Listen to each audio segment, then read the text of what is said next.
Welcome to the Art Project. I hope you're safe and well. I hope you subscribe. I hope you like this video. I hope you like all of these drawing challenges that I've been doing. I hope you're able to do them. For this one, it's a little bit like yesterday's. I'm going to tear off a little piece of paper, just a little strip about 1 inch, and I'm going to start folding, twisting, curving, curling, whatever it takes to turn this into my name in cursive. So this part of it probably took me a good 10 minutes. It was not incredibly easy, and I found out after a little while that I needed a little bit of glue or maybe some tape or something to make the parts of the paper that needed to stick together, just to kind of give tighter folds, whatever it takes in order to make the letter look like the letter and the word look like my name in cursive. You can do any name or word that you want to.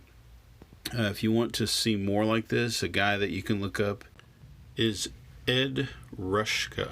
Or Ed Ruscha, I'm not real sure how you pronounce it. Look up drawings by him and word drawings.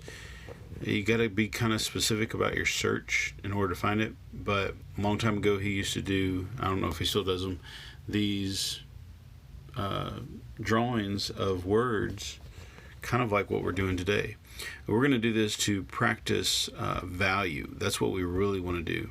And so I have set up my letters here. I had to glue another strip of paper onto it here, and I got to where I was gluing things together, like the H, the back of the H, and the A, and the parts of the D.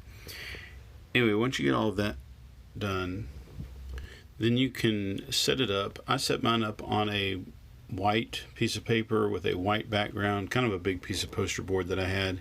You can put it anywhere you want to, but making the background white will help you with your value study. If the background is another color, or if anything in the picture is another color, then not only are you having to figure out what the light is doing, but you also have to figure out the values of the different colored objects. So keep it simple. Use white paper, put it on a white background if you can, and then shine a bright light on it. Now for mine, I've got kind of a double setup. I've got a bright light spotlight on my letter still life, or my word still life here, but I also have the lamp that I use to illuminate what I'm drawing on for the YouTube video, so that you can see what I'm doing, and so that it actually casts kind of a double shadow, and you'll see what I'm talking about here in a few minutes. But keep it simple.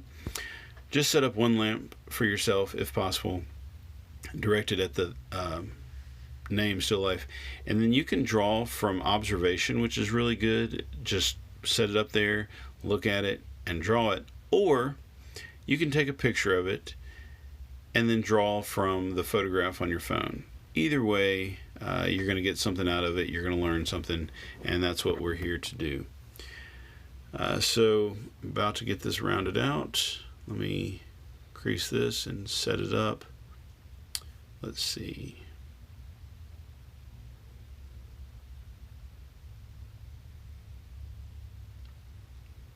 All right, and then just do a basic line drawing. You want to do this really light, because in the end, your objective is to get rid of all of the outlines. You don't want these lines, like these lines that I'm drawing right now, I don't want these to show up when I'm done. I want you to know what it is that's in front of you simply by looking at the values that I have created. So draw all of this real light. I cannot stress enough how important it is to learn to draw light. You don't have to press the pencil through the paper. All of these exercises, especially with value and shading, it's important to be able to control the pressure that you're putting on your pencil. And this is something that just takes a lot of practice.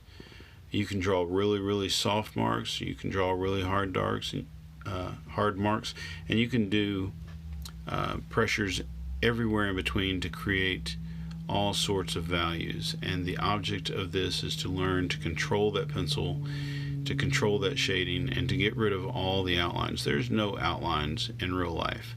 So I'm also sketching out the various shadows that I see, so I know where they're at. And then I'm just going to start shading it in. Here we go.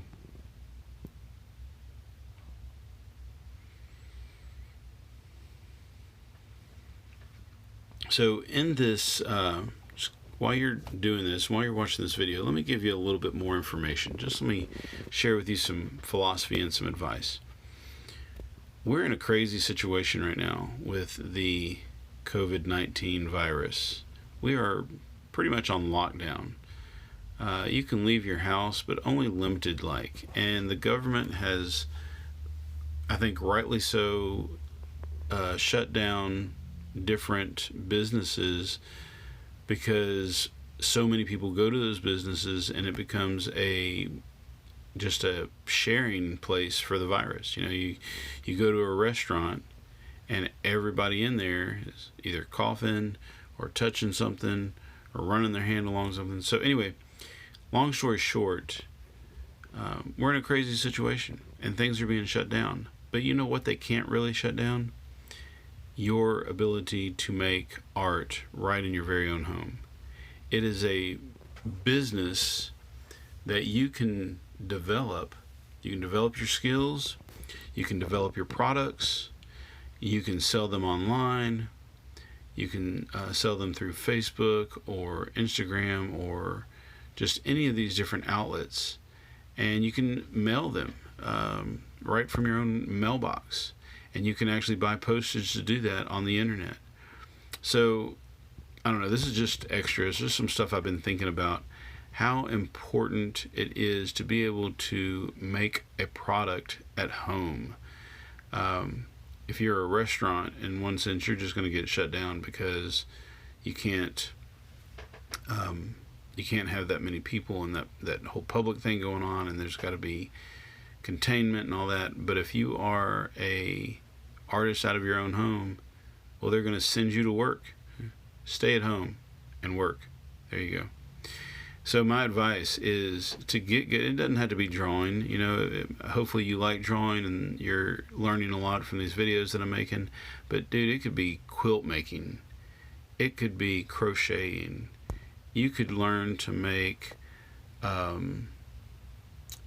gloves, you could learn leather craft, you could learn to build stuff out of wood from your house, and they can't quite shut that down. And you can almost always mail it. The postal service and Amazon are still delivering things, and so anyway, learn to do something that people need. Learn what is the term they're using right now? Essentials. Learn to do something that is essential, so that if we get to this point where we are kind of shut down, you can still work and you're still needed. All right, just a thought. Doesn't have anything to do with shading, but get good at what you're doing, and let me know in the comments down below what you think, how you're doing with all of this virus stuff. Let me give you a couple of things to think about shading and value. One, if you look at the photograph and you compare it, it's probably not near as dark as my drawing. When you're shading in, you actually have to make everything a little bit darker in order to make it work and be, what's the word I'm looking for, believable to your viewers. So you're going to get a little bit darker. Also, there's nothing that's really pure white except for maybe lights or highlights, reflected light. So go ahead and shade the paper like a light gray, and then erase into it. You also want to get rid of any harsh lines that actually look like scribble, at least for this exercise. Later on, you can incorporate that in there for energy and all that, but right now we're trying to hone our skills and our pressure, trying to make it look as realistic as possible. Shoot for photorealism as much as you can, and don't worry about it if you don't make it. Don't stress, but make it a goal. See what you can do. See how perfect you can make it. And then last but not least, try to get rid of anything that is a outline. If you look at the bottom of my letters, it looks a little bit like an outline, but that's not. That's actually the shadow that it creates underneath the lettering. All right, well, I hope you like this challenge. I think this is number 12. It's your turn. Go make some art.